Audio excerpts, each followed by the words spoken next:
Hello every one. ഇന്ന് നമ്മൾ പോകാൻ പോകുന്നത് അമ്പലപ്പുഴയ്ക്കാണ്. ഇപ്പോൾ നമ്മൾ നിൽക്കുന്ന കൃഷ്ണരാജപുരം റെയിൽവേ സ്റ്റേഷനിലാണ്. ഇവിടുന്ന് ഒരു വൈകുന്നേരമായിരുന്നു ആ ട്രെയിൻ ഉണ്ടായിരുന്നത്. ഡയറക്റ്റ് ടു അമ്പലപ്പുഴ സ്ഥലത്ത് നിർത്തുന്നതാണ്. നമ്മൾ ട്രെയിനിൽ നിന്ന് ഒരു ഫാമിലീനെയൊക്കെ പരിചയപ്പെട്ടായിരുന്നു. നൈസായിട്ടുള്ള ഒരു ഫാമിലി ആയിരുന്നു അത്. അങ്ങനെ ട്രെയിൻ എടുത്തിട്ടുണ്ട്. നമ്മൾ രാവിലെ ഒരു 5:30 ഒക്കെ ആകുമ്പോഴാണ് അവിടെ എത്തുക. അങ്ങനെ അവിടെ എത്തിയിട്ട് നമ്മൾ റെയിൽവേ സ്റ്റേഷനിൽ നടക്കാനുള്ള ദൂരമേ ഉള്ളൂ ഈ അമ്പലപ്പുഴ ശ്രീകൃഷ്ണസ്വാമി ക്ഷേത്രത്തിലേക്ക്. നമ്മളവിടെ ഒരു ചെറിയ ലോഡ്ജായിരുന്നു ബുക്ക് ചെയ്തത്. കാരണം നമ്മൾ അന്ന് തന്നെ തിരിച്ചു പോകാനുള്ള പ്ലാനാണ്. നമുക്കൊന്ന് ഫ്രഷനപ്പായിട്ട് അമ്പലത്തിലേക്ക് പോയാൽ മതിയായിരുന്നു. ഇപ്പോൾ നമ്മൾ ഈ കാണുന്ന വഴി നടക്കുന്ന വഴിയാണ്. ആ സ്ഥലത്ത് ലോഡ്ജിൻ്റെയൊക്കെ ഡീറ്റെയിൽസ് ഞാനിവിടെ ഡിസ്ക്രിപ്ഷനിൽ ഇട്ടേക്കാം.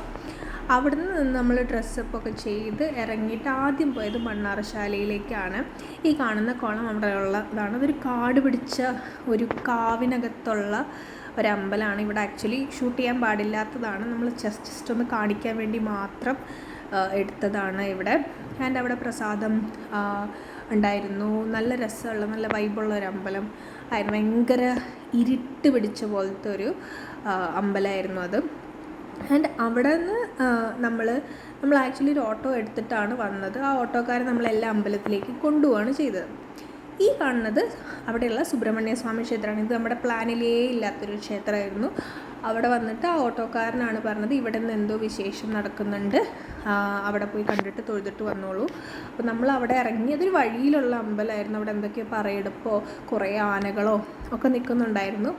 അങ്ങനെ ആ അമ്പലമൊക്കെ പ്രദക്ഷിണം ചെയ്ത് വളരെ നല്ല ആൾക്കാർ. അവർ നമ്മളോട് പറഞ്ഞു നിങ്ങൾ കഴിച്ചിട്ട് പോയാൽ മതി. നമ്മൾ ഒരു പരിചയമില്ലാത്ത കുറേ ആൾക്കാർ വളരെ നല്ല നല്ല രസമായിട്ട് വർത്താനം പറയുന്ന കുറേ ആൾക്കാർ. ഞാൻ കുറേ നേരം ആനയുടെ മൂട്ടിൽ പോയി നിന്നായിരുന്നു. കാരണം എനിക്ക് ആനേനെ ഭയങ്കര ഇഷ്ടമാണ്. പരിചയമില്ലാത്ത ആനകളാണ്, സാധാരണ പേരൊക്കെ അറിയാറുണ്ട്. എന്നിട്ട് നമ്മൾ അവിടെ കുറച്ച് നേരം ചുറ്റിപ്പറ്റി നിന്നിട്ട്, കാരണം അമ്പലപ്പുഴ 1 മണി വരെയോ 12:30 വരെ ഉണ്ടെന്നാണ് എൻ്റെ ഓർമ്മ. അപ്പം നമ്മൾ കുറച്ച് നേരം കൂടെ അവിടെ നിന്ന് ഒന്നും കൂടെ അമ്പലമൊക്കെ റൗണ്ട് അടിച്ച് കുറച്ച് നേരം അവിടെ കൊട്ടുന്നതെല്ലാം കേട്ട് ഇങ്ങനെ നടന്നു. അപ്പോൾ അതിൻ്റെ ഇടയ്ക്ക് നമ്മൾക്ക് ഓട്ടോ പുറത്തിട്ടിട്ടുണ്ടല്ലോ. അപ്പോൾ മൂപ്പര് കാത്തു നിൽക്കുന്നുണ്ടാവും. പക്ഷേ കുഴപ്പമില്ല. മൂപ്പര് പറഞ്ഞു ഇന്ന സ്ഥലത്ത് ഞാൻ അവിടെ ഓട്ടോ പാർക്ക് ചെയ്തേക്കാം, നിങ്ങൾ അങ്ങോട്ട് വന്നാൽ മതി. ഇതാണ് പറഞ്ഞത്. അപ്പോൾ അവിടെ പറയെടുപ്പൊക്കെ നടക്കുമായിരുന്നു. ഒത്തിരി ആളുകൾ വന്നിട്ടുണ്ടായിരുന്നു അവിടെ. കുറേ ചേച്ചിമാർ പറയൊക്കെ നമ്മുടെ നാട്ടിൻപുറത്ത്, ഞങ്ങളുടെ നാട്ടിലൊന്നും അത്ര ഇല്ലാത്തൊരു കാര്യമാണ്. അപ്പോൾ അതിൻ്റെ അകത്തുനിന്ന് നമ്മൾ കേട്ടു. അവിടെ നിന്ന് ഇറങ്ങി പോന്നിട്ട് അമ്പലപ്പുഴയ്ക്ക് ഇനിയും കുറേ സമയമുണ്ട് അമ്പലപ്പുഴ അമ്പലം അടയ്ക്കാനും ഒക്കെ ആയിട്ട്. അപ്പോൾ നമ്മൾ സൈഡിൽ കരുമാടിക്കുട്ടൻ എന്ന് പറഞ്ഞൊരു സ്ഥലമുണ്ട്. അപ്പം നമ്മൾ അത് പോയി കണ്ടു. ബുദ്ധിസ്റ്റുകൾ നോക്കുന്ന സ്ഥലമാണെന്നൊക്കെയാണ് കേട്ടത്. അതിനുശേഷം നമ്മൾ അമ്പലപ്പുഴയ്ക്ക് പോയി. അവിടുന്ന് ആദ്യത്തെ കൺസേൺ എങ്ങനെയാണെന്ന് വെച്ചാൽ പായസം കിട്ടുമോ എന്നുള്ള. പായസം എന്ന് വെച്ചാൽ അവിടുത്തെ പായസം വളരെ പ്രസിദ്ധമാണല്ലോ. അത് കാരണം നമ്മൾ ആ പായസം കിട്ടാൻ വേണ്ടിയിട്ട് കുറച്ച് നേരം ക്യൂവിൽ നിന്നു. നമ്മുടെ ഒരു 3 ആൾക്കാരുടെ മുന്നേ ആകുമ്പോഴേക്ക് പായസത്തിനുള്ള ഇത് കഴിഞ്ഞു. പിന്നെ അവർ പറഞ്ഞു ഇനി 1 മണിക്കാണ് നിങ്ങൾ തുറക്കത്തുള്ളൂ, അതുവരെ നിങ്ങൾ കാത്തിരിക്കണം. അപ്പോൾ നമ്മളവിടെ ഇരുന്നു. നമുക്ക് വേറെ പണിയൊന്നും ഇല്ലല്ലോ. നമുക്ക് വൈകുന്നേരമായിരുന്നു ട്രെയിൻ. എന്നിട്ട് ഞാൻ കുറച്ച് നേരം കറങ്ങി നടന്നു. അത് കഴിഞ്ഞിട്ട് എൻ്റെ പാർട്ട്ണർ കുറച്ച് നേരം കറങ്ങി നടന്നു. എന്നിട്ട് നമ്മൾ അവിടെ നിന്ന് പായസം മേടിച്ചു. അതിൻ്റെ ഇടയ്ക്ക് ഒന്ന് ഉള്ളിൽ പോയി തൊഴുതു. ഒരു തിരക്കും ഉണ്ടായിരുന്നില്ല. അതിൻ്റെ ഉള്ളിൽ കുറച്ച് നേരം പോയി തൊഴുതിട്ട് പിന്നെ നമ്മൾ പുറത്ത് വന്നു. കുറച്ചും കൂടെ ആ സ്ഥലവും ഒക്കെ അവിടെ കുഞ്ചൻ നമ്പ്യാരുടെ മിഴാവൊക്കെ വെച്ചിട്ടുള്ള സ്ഥലം ഉണ്ടായിരുന്നു. നമ്മൾ അത് പോയി കണ്ടു. നല്ല നൈസായിട്ടുള്ള ഒരു വൈബുള്ള അമ്പലം.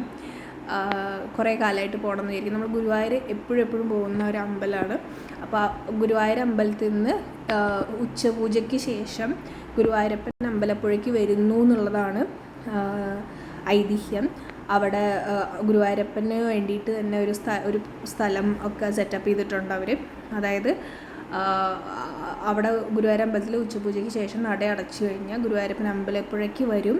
അപ്പോൾ അതിന് വേണ്ടിയിട്ടാണ് കാത്തിരിക്കുന്നത്. നമുക്കിവിടെ ആ പായസത്തിൻ്റെ സമയത്ത് വാസുദേവ എന്ന് നീട്ടി വിളിക്കുന്ന ഒരു ഇത് പരിപാടിയൊക്കെ ഉണ്ട് അവിടെ. എന്നിട്ട് നമ്മൾ അവിടെ കുറച്ച് നേരം കൂടെ ചുറ്റിപ്പറ്റി നടന്നു. പിന്നെ ഒരു കാര്യം പറയാൻ വിട്ടുപോയത് എന്താണെന്ന് വെച്ച് കഴിഞ്ഞാൽ അവിടെ പായസം അല്ലാതെ പഴവും പഞ്ചസാരയും വെണ്ണയും ത്രിമധുരം പോലത്തെ ഒരു പരിപാടി തന്നിരുന്നു. അത് ഭയങ്കര ടേസ്റ്റ് ഉണ്ടായിരുന്നു. ഞാൻ എന്ത് ചെയ്തെന്ന് വെച്ച് കഴിഞ്ഞാൽ എൻ്റെ പാർട്ട്ണറെ അവിടെ ക്യൂവിൽ നിർത്തി. അപ്പോൾ നമ്മൾ പായസം മേടിക്കാൻ നിൽക്കുന്ന സമയമായിരുന്നു. ഈ അമ്പലത്തിന് ചുറ്റോറും നടന്നു. ഇപ്പോൾ ആൾക്കാരിരിക്കുന്ന ഒരു സ്ഥലമില്ലേ, അതാണ് ഞാൻ പറഞ്ഞ കുഞ്ചൻ നമ്പ്യാരുടെ മിഴാവിരുന്നിരുന്ന സ്ഥലം. എന്നിട്ട് ഒരു റൗണ്ടും കൂടെ ഇങ്ങനെ നടന്ന സമയത്ത് അവിടെ ഒരു ചങ്ങലയൊക്കെ കെട്ടി 2 സൈഡിലും ആൾക്കാരെ നിർത്തിയിരിക്കുന്നുണ്ട്. അപ്പോൾ എനിക്ക് സംഭവം മനസ്സിലായില്ല. അതെന്താണെന്ന് വെച്ച് കഴിഞ്ഞാൽ നമ്മുടെ പായസം കലവറയിൽ നിന്ന് ഇങ്ങോട്ട് നേദിക്കാൻ വേണ്ടിയിട്ട് നാലമ്പലത്തിൻ്റെ ഉള്ളിലേക്ക് കൊണ്ടുപോകാൻ വേണ്ടിയിട്ട് ആളുകൾ 2 സൈഡിലും തടഞ്ഞു വെച്ചിരിക്കുന്നതാണ് കണ്ടത്. അതായത് ഒരു എത്ര പാത്രം അങ്ങോട്ട് എടുത്തുകൊണ്ടോയെന്ന് എനിക്ക് ഓർമ്മയില്ല. 2 ആളുകൾ ചേർന്ന് അവിടുന്ന് ഇത് പിടിച്ചിട്ട് അങ്ങോട്ട് കൊണ്ടുപോവുകയാണ് ചെയ്തത്. അതാണ് ഇപ്പോൾ നിങ്ങൾക്ക് കാണാൻ പറ്റുന്നത്. ഇതേപോലത്തെ ഒരു 3, 4 ഇല്ല 5, 6 തവണ അത് പോയിട്ടുണ്ടെന്നാണ് എനിക്ക് തോന്നുന്നത്. പിന്നെ നമ്മൾ അതെല്ലാം കൊണ്ടുപോയി പായസം നമുക്ക് കിട്ടി. പിന്നെ എന്തായാലും നമുക്ക് സമയം ഉണ്ടായിരുന്നു അമ്പലത്തിൽ ഇരിക്കാനായിട്ട്. കാരണം അതിന് ശേഷം നമ്മളൊന്നും പ്ലാൻ അങ്ങനെ ചെയ്തിട്ടുണ്ടായിരുന്നില്ല.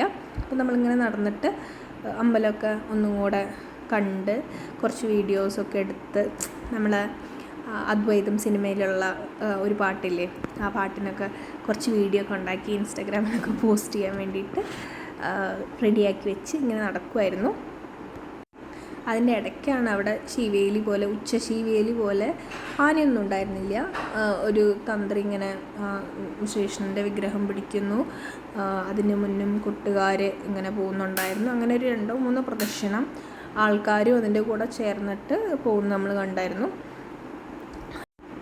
പക്ഷെ നമ്മൾ പ്രതീക്ഷിച്ചത്ര തിരക്കൊന്നും തന്നെയും, അതൊരു വീക്കെൻഡിനാണ് നമ്മൾ പോയത്, എന്നിട്ടും അത്ര തിരക്കൊന്നും ഉണ്ടായിരുന്നില്ല. പിന്നെ നമ്മൾ അവിടെ നിന്ന് പോണ വഴിക്കായിരുന്നു പുന്നപ്ര വയലാർ സ്മാരകം കണ്ടത്. നമുക്കൊരു കൗതുകമായിരുന്നു. അത് പുന്നപ്ര വയലാർ എന്നുള്ളത് നമ്മൾ കേട്ടിട്ട് മാത്രമുള്ള ഒരു കാര്യമാണ്. ഇപ്പോൾ ചേർക്കാൻ പോകുന്നത് ഞാനിത് റീല് ഷൂട്ട് ചെയ്യാൻ വേണ്ടിയിട്ട് അമ്പലത്തിൽ നിന്ന് അകത്തുനിന്ന് എടുത്ത ഒരു വീഡിയോ ആയിരുന്നു. അതൊരു നല്ല വീഡിയോ ആയിരുന്നു, എനിക്ക് ഇഷ്ടപ്പെട്ടായിരുന്നു. അങ്ങനെയാണ് നമ്മൾ ആ അമ്പല ദർശനം നിർത്തിയത്. പിന്നെ നമ്മൾ ആ ഓട്ടോ ചേട്ടൻ നമ്മളൊരു ഒരു ഷിക്കാര റൈഡിനാണ് കൊണ്ടുപോയത്. അതെന്ന് വെച്ച് കഴിഞ്ഞാൽ അത്ര വൃത്തിയുള്ള വെള്ളമായിട്ടൊന്നും എനിക്ക് തോന്നിയില്ല. ഞങ്ങൾ അവിടെ ഇരുന്നിട്ട് കുറച്ച് നേരം ഒന്നിങ്ങനെ ആ കായൽ കറങ്ങി തിരിച്ചു വന്നു. അപ്പോഴേക്കും നമുക്ക് പോകേണ്ട സമയമായിരുന്നു.